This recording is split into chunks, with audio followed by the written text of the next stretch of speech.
আসসালামু আলাইকুম। শামসুল ইসলাম আপনাদের সবাইকে সাদর আমন্ত্রণ জানাচ্ছি। গলে একটু আগেই ইন্ডিয়া শ্রীলঙ্কা টেস্ট ম্যাচটা শেষ হলো।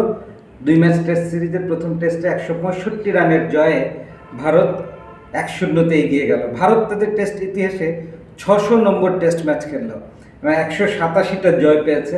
তার বিপক্ষে 188টাতে পরাজয়, ড্র হয়েছে 224টা টেস্ট ম্যাচ ভারতের জন্য। অন্যদিকে শ্রীলঙ্কা দেখেন 330টা টেস্ট ম্যাচ খেলেছে, 108 জয়, 128টা পরাজয় এবং 94টি ম্যাচ তারাও ড্র করেছে। বিশ্ব টেস্ট ক্রিকেটে যারা খেলে তাদের নাম্বার অফ ড্রজ কিন্তু অনেক বেশি। সবাই যে খুব বেশি ম্যাচ জিতেছে তা নয়, কিন্তু নাম্বার অফ ড্রজ তাদের বেশি, সে কারণে তাদের সাকসেস রেট বা কনসিস্টেন্সি অনেক ভালো। আমরা ম্যাচের গভীরে যেতে চাই। ভারতের জন্য টস জিতে ব্যাটিং নেওয়া যৌক্তিক প্রমাণ করেছিলেন তাদের টপ অর্ডাররা। জয়সওয়াল স্টার্ট পেয়েও বড় করতে পারেননি, কিন্তু ওদের অপর ওপেনার রাহুল চমৎকার একটা 80s খেলেছেন, 82 করেছেন। আর নাম্বার 3-তে এসে দেবদূত পাডিক্কল মাত্রই তার তৃতীয় টেস্ট খেলছিলেন, দুর্দান্ত একটা সেঞ্চুরি করেছেন, বিগ সেঞ্চুরি 167, এবং পরবর্তীতে তিনি সেকেন্ড ইনিংসে 44 রান করলে ম্যাচ সেরার পুরস্কারটাও ছিনিয়ে নিয়েছেন। ইনফ্যাক্ট ভারতের এই 462র মধ্যে এই দুটোই বড় ইনিংস ছিল। ধ্রুব জুরেলের 51 রানও এখানে বেশ গুরুত্বপূর্ণ ভূমিকা রেখেছে।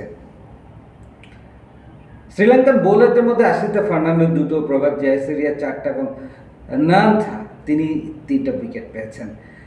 এই যে 462র জবাবে শ্রীলঙ্কা ব্যাট করতে এলো, তাদের প্রথম ইনিংসটা খুব ভালো হয়নি, 284-তে থেমে যায়।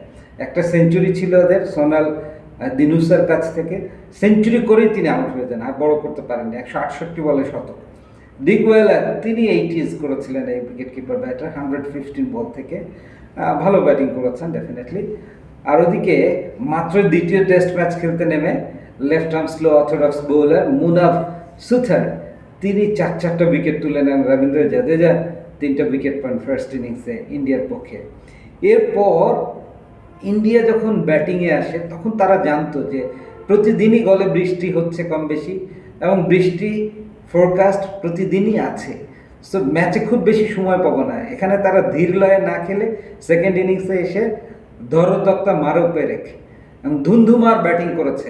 193 রানে গুটিয়ে গেছে ভারত, কিন্তু খেলেছে মাত্র 48 ওভার 5 বল, যেখানে টপ স্কোরার ছিলেন ঋষভ পান্ট 66 রান করেছেন 69 বলে, আমি দেবদূত পাডিক্কলের 44-এর কথা আগেই বলেছি। এখানে আসিথা ফার্নান্ডো আবারও 4টা উইকেট পেলেন, প্রভাত জয়সূরিয়া 3টা এবং লাহিরু কুমারা তিনিও 2টো উইকেট পেলেন। এই যে অল টুগেদার ফার্স্ট ইনিংস লিডেই ইন্ডিয়া এগিয়েছিল 178 রানে এবং পরবর্তীতে 193, 372 রানের একটা বড় টার্গেট চতুর্থ দিনের শেষ বিকেলে শ্রীলঙ্কার সামনে। এবং চতুর্থ দিন লাস্ট সেশনে শ্রীলঙ্কা নাস্তানাবুদ অবস্থা, টপ উইকেট হারে, 13 রানে 2টো, এবং 4টা উইকেট কুইক তারা হারিয়ে ফেলে। এরপর পঞ্চম দিনে যখন খেলা শুরু হয় একটা বড় পার্টনারশিপ হয়, যে পার্টনারশিপটা গত দিন থেকেই হচ্ছিল। ইনফ্যাক্ট ধনঞ্জয় ডিসিলভা এবং দিনুসা ফার্স্ট ইনিংসের সেঞ্চুরিয়ান আবারও রান করলেন, টপ স্কোরার এখানে 84 রান করেছেন এবং ধনঞ্জয়ের 59। কিন্তু এটা পরাজয়ের ব্যবধান কমিয়েছে, পরাজয় আটকাতে পারেনি। 206 রানেই থেমে যায় শ্রীলঙ্কা। মজার বিষয় হচ্ছে যে প্রতিদিনই গলে বৃষ্টি হয়েছে এবং বৃষ্টির এই ঘাত প্রতিঘাতকে সামলে নিয়ে ম্যাচের ফলাফল বের করে আনবার জন্যে ভারতীয় বোলিং ইউনিট, ফিল্ডিং ইউনিটের বেশ তাড়া ছিল, তীব্রতা ছিল, এবং সেটা ফাইনালি ওয়ার্ক করেছে। পঞ্চম দিনে যখন খেলাটা শেষ হয়, প্রেজেন্টেশন সেরেমনি চলছিল, ঠিক তখনই আবার বৃষ্টি নামে। সো বুঝতেই পারছেন যে বৃষ্টি যদি আবার থমকে দাঁড় করিয়ে দিত, হয়তো একটা কি বলবো নিশ্চিত জয় ড্রয়ে রূপান্তরিত হতে পারতো।